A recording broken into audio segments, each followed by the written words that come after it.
Hi Susan, so this is my video for the Floortime assignment and I'm going to be doing it with my sister. For the purpose of confidentiality, I'm going to be calling her Sabrina. So the need that we will be working on for this assignment is for Sabrina to play cooperatively.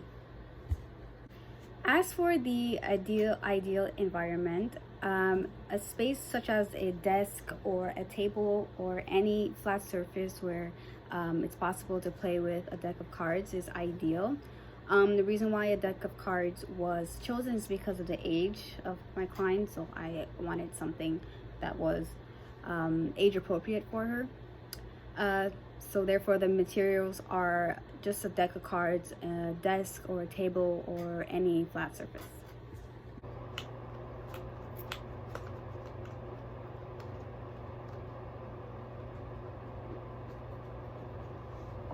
Hi Sabrina. Hi, How are you today? I'm great.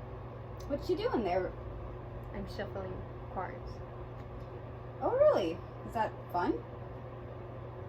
In a way. Okay. You know those are Uno cards, right? How about we play Uno? Do you know how to play? Yes. Okay, awesome. All right, so we're settled. We both got our cards. So how about you begin?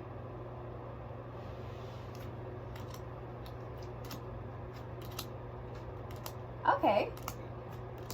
Is that how you normally play Uno? Yeah.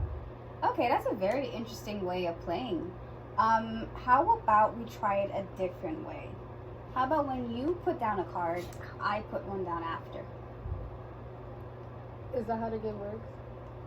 Usually. Do you want to try it out? Sure. All right, so let's try the method that I suggested for you. So how about you go first? Okay, nice. Okay. Quite interesting how you have a lot of blues. That was an interesting play.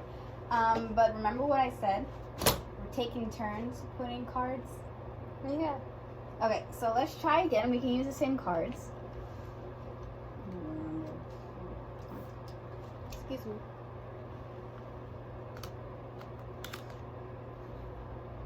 This was your phone. Okay, your turn. All right, perfect. And let's go. I don't have any blue, so now it's my turn. So I pick a card. Nice. I don't have any blues. Your turn again. So how do you feel about this method? I feel impatient. Okay, that's fair. But at least you're learning to play with somebody, or in other words, collectively. So how do you feel if you're able to play with your friends like that, just taking turns and having fun? Great. Awesome.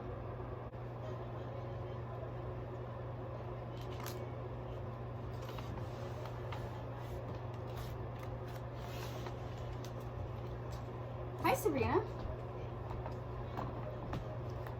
How are you today? What you got there in your hands? Oh, they look like Uno cards. Would you like to play with me? I think it'll be fun. Are you sure? Am I sure? Yeah, I'm totally sure. Are you sure? No. But I guess I'll play. Okay. Okay, hold on a second. Usually when we play Uno, we take turns. So since you started, you would have your turn, and then it's my turn to play. So then I place a card, and then it's your turn again. How about we try it like that? Would you like to try it? I think your method is really good. Actually, it seems really fun. But how about we try the way I suggested at least one time, and if you don't like it, we can try again. You can do your turn. We can do your method. You like that? Sure. Okay, perfect. Before I begin my self-reflection part of the video, I would just like to point out that my client, my sister, she identifies as a female, as a cis female, and that her pronouns are she, her, and they.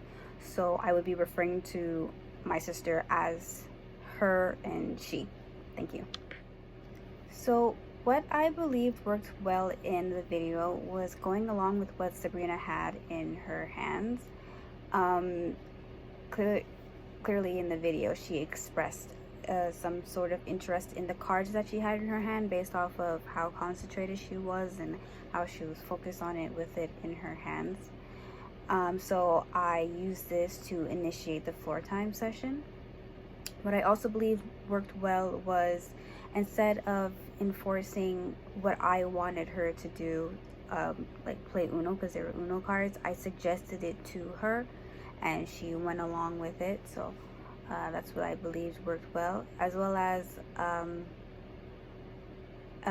when she wouldn't answer naturally in the circling parts of the video, I would prompt her by asking her questions so that it would give her a guide to what she wants to answer, just prompting her a little bit. I believe what did not work well was how in close proximity I was to Sabrina during the observation phase of the video. I noticed that she was giving me subtle, well, she wasn't giving me subtle glances, but she was glancing a little bit in my direction, like she felt my presence right behind her. It seemed to have made her a little uncomfortable and very aware of somebody watching her. Another thing that didn't work well was how many circles I might have been opening at once. While we were playing the cards, I was asking a lot of questions in order to open circles, to have as much opportunities as I can, and that may have overwhelmed her. So I would have to say, for me, the most challenging part of the assignment was coming up with ways to open circles naturally for my client. I couldn't find a way to initiate a circle without it feeling as if she was forced to answer to me, and it just didn't feel like it was a genuine natural response from her. How I can improve my floor time skills is by not speaking much. In the video I spoke a lot and I didn't really give time for my client to naturally respond to my to when I was opening circles. So what I can improve is just by stop talking and just let my client naturally respond however she wants or however she feels comfortable with. Another thing I can improve on is my observing skills. In the particular, with anybody, honestly, I should give my client more space so that I'm not as close to them as I was with Sabrina. It shouldn't feel like there's somebody that's constantly watching them and that they feel like there's somebody, like there's eyes on them all the time. So that's something I should really work on so that my floor time skills would be better and it would have more advantage for my client and for myself for the need to be succeeding.